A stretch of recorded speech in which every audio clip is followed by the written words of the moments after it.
Barkha Chulani channel. Today is a day of question and answers. There was a question that was written in by a viewer and he seemed quite distraught. This is what he said. Dear Barkha, I am one of the few people who are hesitant to take the vaccine. As a result of my choice, I feel microaggression towards me. Please help me. I smiled as I read the question, and I have decided to break up this answer into three parts. 1. What is a vaccine? 2. What is microaggression? And 3. How can one deal with microaggression? Number 1. What is a vaccine? A vaccine is a dead or an attenuated microorganism which is often injected into the human body to prevent disease. The operative word here is to prevent disease. These vaccines, which have been all over the world, don't seem to be preventing disease. All they seem to be doing is reducing the symptoms of the disease.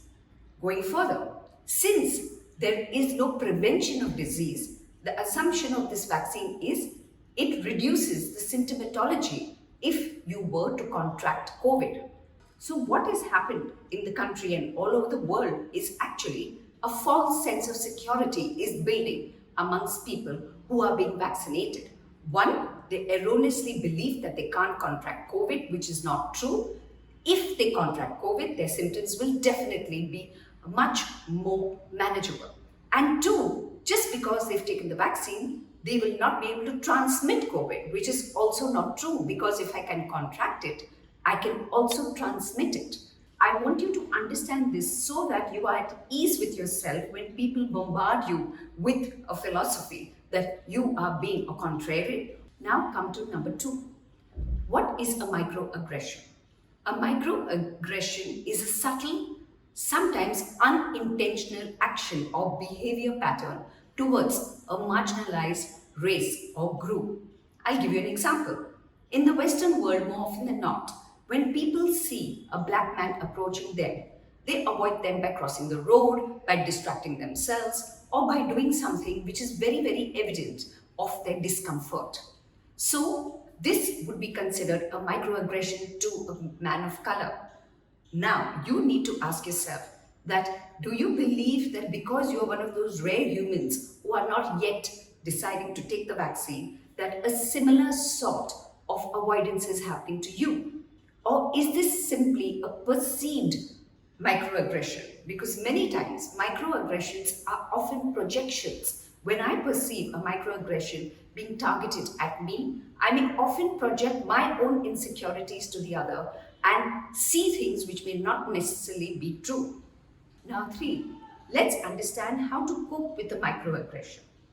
If let's assume that what you experience is true, all you need to do is ask yourself a couple of questions. 1, do I have the right to think differently?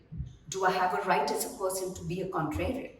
Understanding the scientific definition of a vaccine, I now know that at best it's an immune booster. So instead of trying to be offended by people who are possibly attacking me or making comments about me or thinking that I'm weird, is it possible for me to disarm them and give them a scientific explanation of the fact that they have only received an immune booster and that they're still at some risk, maybe not as high risk as I am, but at some risk nevertheless.